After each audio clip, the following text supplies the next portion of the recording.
प्रधानमंत्री जी जहां जाते हैं भाषण देते हैं, नेहरू जी की बुराई करनी शुरू करते हैं, राहुल गांधी तक की बुराई करते हैं। उसके अलावा कुछ अपने रिपोर्ट देने के लायक कुछ नहीं है।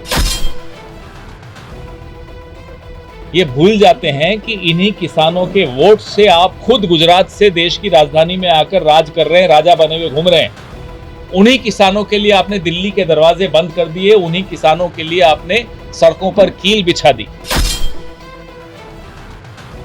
जो नौजवान बेरोजगार बैठा है, हताश बैठा है, आत्महत्या करने को तैयार बैठा है, उसको ये जानकर बड़ा अच्छा लगा कि राहुल गांधी ने उस नौजवान के बारे में सोचा और पहली नौकरी पक्की भर्ती भरोसा की घोषणा की।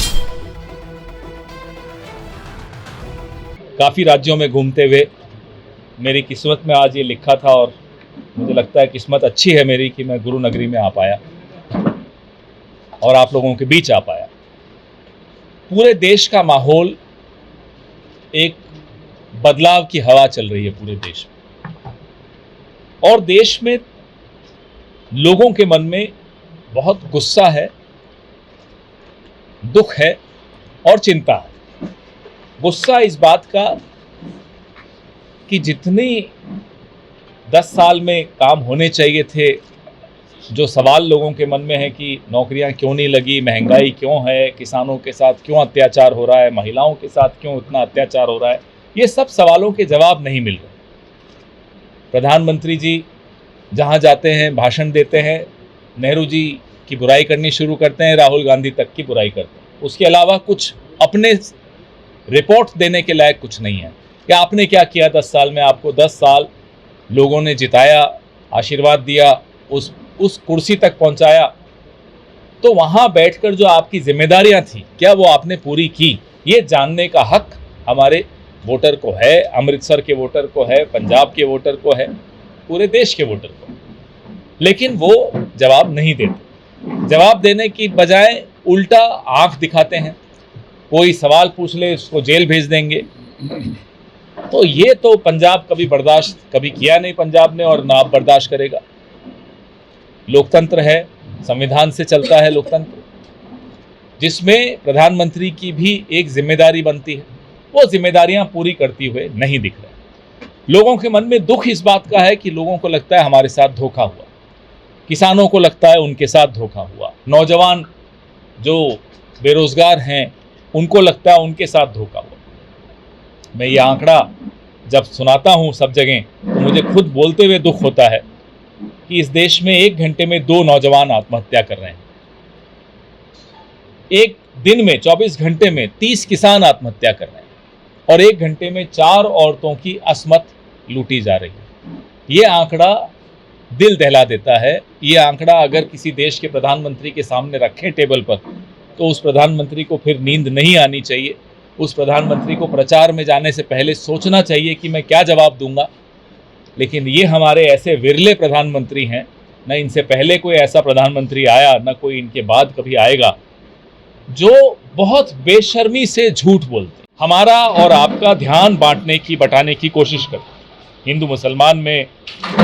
और अगर किसान दिल्ली तक आने की हिमाकत कर दें तो किसानों को देश विरोधी, राष्ट्र विरोधी, खालिस्तानी कुछ भी कह देंगे, लेकिन किसानों को देश की राजधानी में नहीं आने देंगे।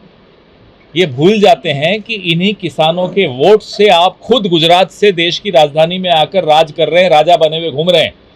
उन्हीं किसानों के लिए आपने दिल्ली के दरवाजे बंद कर दिए, उन्हीं किसानों के लिए आपने सड़कों पर कील बिछा दी। ये न्याय की बात नहीं है। ये बात राहुल गांधी को बहुत नागवार गुजरी।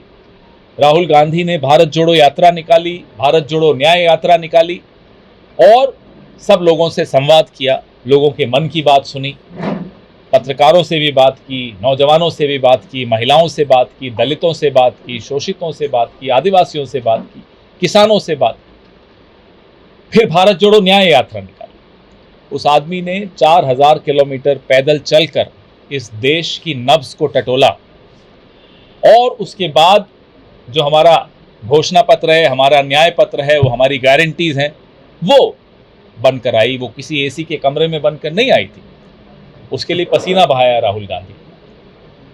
जो नौजवान बेरोजगार बैठा है, हताश बैठा है, आत्महत्या करने को तैयार बैठा है, उसको ये जानकर बड़ा अच्छा लगा कि राहुल गांधी ने उस नौजवान के बारे में सोचा और पहली नौकरी पक्की, भर्ती भरोसा की घोषणा की।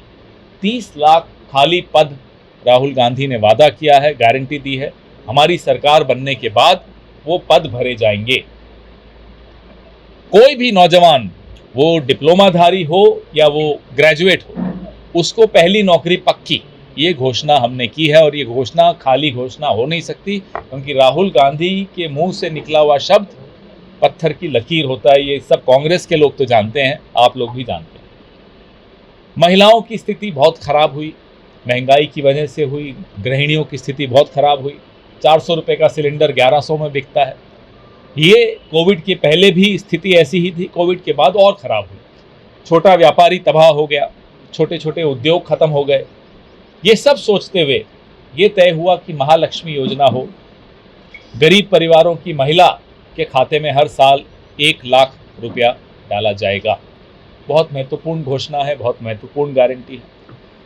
किसानों को देखकर हम सबका दिल भर आया। हम ये अन्नदाता, जिनको हम अन्नदाता बचपन से कहते हैं, उन अन्नदाताओं की क्या हालत कर दी नरेंद्र मोदी जी की सरकार ने। और 2014 में यही मोदी जी एमएसपी की गारंटी देते थे, एमएसपी का वादा करते थे और वोट लेते थे। आज कहते हैं मैं एमएसपी नहीं दे सकता। राहुल गांधी ने, मल्लिकार्जुन खड़गे साहब ने ये निर्णय लिया है। सरकार बनते ही स्वामीनाथन कमेटी की जो सिफारिशें हैं उसके आधार पर एमएसपी का कानून बनाया जाएगा। और ये कोई हम एहसान नहीं चढ़ा रहे हमारे किसान भाई बहनों पर, ये उनका हक है जो उन्हें मिलना चाहिए, और वो हम दिला के रहेंगे, दे के रहेंगे। अब 5 किलो अनाज की बात हम बहुत सुनते हैं। डॉक्टर मनमोहन सिंह की सरकार थी, मुझे अच्छी तरह याद है 2013 में ये कानून पास हुआ, भोजन का अधिकार। वो कानून जब कोविड हुआ तो नरेंद्र मोदी को वो कानून याद आया जिसकी बड़ी निंदा की थी उन्होंने, और 5 किलो अनाज लोगों को मुफ्त देना शुरू किया। टेम्परेरी, उन्होंने ये नहीं कहा कि मैं अब हमेशा दूंगा। ये कोविड के वक्त था, फिर चुनाव आते गए तो बढ़ाते गए। चुनाव खत्म होते ही, अगर वैसे ये जीतेंगे नहीं, लेकिन अगर जीत जाते हैं गलती से, तो ये बंद कर देंगे। खड़गे साहब ने परसों घोषणा की, 3 दिन पहले घोषणा की कि इस 5 किलो को हम 10 किलो करेंगे, और ये चुनाव से, कोविड से किसी से संबंधित नहीं है, ये हम देते रहेंगे। क्योंकि आज सहारे की ज़रूरत है, देश को सहारे की ज़रूरत है, देश को सरकार के सहारे की ज़रूरत है। तो ये महत्वपूर्ण घोषणाएं मैं चाहता था आपसे साझा करूं। पिछले कई दिनों में हम लगातार घूम रहे हैं। कुछ बुद्धिजीवियों ने, आप जैसे पत्रकारों ने, कुछ जजेस, रिटायर्ड जजेस ने पत्र लिखा, नरेंद्र मोदी जी को भी लिखा, राहुल जी को भी लिखा, और कहा कि आप लोग एक डिबेट में आइए। राहुल जी ने न्योता स्वीकार कर लिया। नरेंद्र मोदी जी आज 12 दिन हो गए हैं, मोदी जी ने अभी तक स्वीकार नहीं किया। हम जानते हैं, आप भी जानते हैं, प्रेस कॉन्फ्रेंस जिस व्यक्ति ने 10 साल में एक बार भी नहीं की, वो राहुल गांधी के सामने एक मंच पर डिबेट कैसे करेगा, वो संभव नहीं है। हम भी जानते हैं, लेकिन हम इंतज़ार कर रहे हैं, पूरा देश इंतज़ार कर रहा है, पूरा विश्व इंतज़ार कर रहा है कि विश्व की सबसे बड़ा लोकतंत्र में डिबेट की प्रणाली अगर शुरू हो जाए तो लोगों को वोट देने से पहले निर्णय लेने में आसानी रहे। लेकिन मोदी जी अपने आप को राजा मानते हैं, शहनशाह से कम नहीं मानते, शायद अपने आप को कहीं भी चुना हुआ प्रधानमंत्री नहीं मानते। जिस तरह से वो चल रहे हैं, देश के 16 लाख करोड़ रुपए अपने दोस्तों पर उन्होंने लुटाए, उनके कर्जे माफ़ कर दिए। लेकिन किसानों की जब बात आती है तो मुंह बंद हो जाता है, दिल और छोटा हो जाता है, आंखें बंद हो जाती हैं। उन बेरोजगार नौजवानों को, उन महिलाओं को न्याय दिलवाने के लिए इस चुनाव में आपके सामने आए हैं। वैसे ही बहुत विलंब कर दिया था मैंने, तो अब आपके सवाल लेता हूँ। सर, 4 इश्यूज हैं पंजाब के बहुत सारे। क्या कांग्रेस सरकार ने 30 लाख नौकरी तो आपने सारे देश के लिए बेरोजगारी का, मैं नशे की बात करूंगा तो आप कहेंगे कि बेरोजगारी की वजह से नशा है, और नशा अगर 30 लाख तो सारे इंडिया का जो है नौजवान 30 लाख आप जॉब दोगे। पंजाब में इसका क्या पार्टिसिपेशन रहेगा? नशे का हालात और बदतर हो गए हैं पहले के, आप कहीं से भी आप नशा नहीं, इतना ईजी हो गया है नशा। और इसको इन चीज़ों को, और SYL का मुद्दा है, उसकी कोई बात ही नहीं कर रहे हैं। ठीक है जी, ये इसको, इन चीज़ों को कैसे काउंटर करेंगे आप? देखिए, आपके सूबे के जो हमारे नेता हैं हम लोग ऐसी पार्टी हैं जो अपनी गलती भी मानते हैं। जहाँ गलती होती है उसकी सज़ा मिलती है। हमें हराया गया, हमने सर आंखों पे वो सज़ा ली, कुछ गलतियां हुई होंगी तभी सज़ा मिली, और उससे हम सीखते भी हैं और फिर मिलजुल कर आप लोगों से और लोगों से, विशेषज्ञों से सलाह लेकर कि क्या कदम उठाएं जिससे पंजाब के जो मसले हैं, वो ड्रग्स का मसला हो, वो बेरोज़गारी का मसला हो, वो आपने जैसा SYL बोला उसका मसला हो, कैसे मिलजुल कर बैठकर उन मसलों का हल निकाला जाए, ये ज़रूरी है। लेकिन हम अपने कमरों में बैठकर बिना सलाह मशविरा लिए कोई निर्णय लें तो आपने देखा कैसे 3 काले कानून मोदी जी लाए बिना सलाह लिए किसी से। उन कानूनों का क्या हुआ, वापस लेने पड़े। हम इस तरह से कोई निर्णय नहीं लेंगे जो लोगों की सलाह के बगैर हो। पवन जी, जैसे कल गोली चली है पंजाब अमृतसर में, क्या समझते हैं कि लॉ एंड ऑर्डर पूरी तरह से पंजाब में खत्म होता हुआ नजर आ रहा है? किस तरह से कल गोली चली है दिख रहा है जो पार्टी इस डर में बैठी है कि हार जाएंगे, वो हिंसा पे उतारू हो रही है। ये पंजाब ने कभी ऐसा देखा नहीं, ना देश में देखा गया, और इस तरह की प्रवृत्ति गलत है। ऊपर नरेंद्र मोदी जी बैठे हैं, हार के डर से वो शब्दों में उनके हिंसा दिखती है। ऐसा झूठ बोलते हैं कि मंगलसूत्र छीन लेंगे, कभी कहते हैं हिंदुओं का सामान लेके मुसलमान को दे देंगे। मतलब ऐसी अटपटी बातें सुनी कभी नहीं होंगी किसी चुनाव में। सर एक सवाल है जी सर, आम आदमी पार्टी का गठबंधन आपके पूरे देश में है, पंजाब में क्यों नहीं? पंजाब में जो पिछला विधानसभा चुनाव हुआ था साहब, उसमें एक पार्टी को पंजाब की जनता ने जिम्मेदारी दी सरकार चलाने की, दूसरी पार्टी को जिम्मेदारी क्या दी, विपक्ष में बैठने की। घर जाने की तो जिम्मेदारी हमें नहीं थी कि जाओ आप आराम करो। हमारी भी एक जिम्मेदारी है, वो भी जनता ने दी है। क्या जिम्मेदारी है कि आप सवाल पूछेंगे सरकार से, आप सरकार को कटघरे में खड़ा करेंगे। ये जो विपक्ष का काम होता है, मीडिया और विपक्ष दोनों का यही काम होता है। आप बखूबी अपना वो काम निभाते हैं, हमें भी वो काम निभाना है। कटघरे में खड़ा कौन करेगा अगर विपक्ष ही सरकार के साथ मिल जाएगा तो। यहाँ हमारी जिम्मेदारी यहाँ के सूबे ने विपक्ष की दी है, हमें उस जिम्मेदारी को निभाना है। धोखा नहीं कर सकते हम पंजाब की जनता के साथ। हाथ मिला लें अगर हम आम आदमी पार्टी के साथ तो वो धोखा होगा पंजाब। हरियाणा में उसी कांग्रेस के विरोध में बोल रहे हैं, ये क्या? मैंने आपको बताया, यहाँ जो जिम्मेदारी हमें दी वो हमें निभानी है। हरियाणा में प्रमुख विपक्षी दल हम हैं, केंद्र और सरकार में हरियाणा में भाजपा है, तो हम उनके खिलाफ लड़ रहे हैं। उनसे हाथ तो नहीं मिलाया ना। दिल्ली केंद्र में नेशनल लेवल पे बीजेपी के खिलाफ कांग्रेस है, अब उनसे हाथ तो नहीं मिला सकते, वो विपक्ष का काम है। अगर हम यहाँ हाथ मिला लेते आम आदमी पार्टी से तो विपक्ष की जो स्पेस है वो तो मोदी जी ले लेते, हम उनको क्यों घुसने देंगे यहाँ। मोदी जी पंजाब फेरी जो हो रही है 23-24 की, उसको कैसे देखते हैं? क्या लगता है उनको- पिछली बार अभी जब देखो। मोदी जी आए थे तो काफी कंट्रोवर्शियल खड़ा हो गया था, क्या लगता है इस बार नहीं हो सकता? क्योंकि किसानों के अंदर और भी गुस्सा है उनके लिए, क्या समझते हैं कि ये पंजाब देखिए, रैली को लेकर? देश का वजीर आजम है, वो जहाँ चाहे जा सकते हैं, हम और आप भी जहाँ चाहे जा सकते हैं, लेकिन जहाँ जाते हैं उस सूबे के लोगों का अपमान नहीं करना चाहिए, उनका सम्मान करना चाहिए। पिछली बार आए उन्होंने अपमान किया, बहुत अफसोस हुआ ये देखकर। उम्मीद करता हूँ इस बार अपमानित करके नहीं जाएंगे पंजाब को। वैसे वो जहाँ भी जा रहे हैं, जितने बार वो मुंह खोलते हैं उतना कांग्रेस की सीटें बढ़ा देते हैं।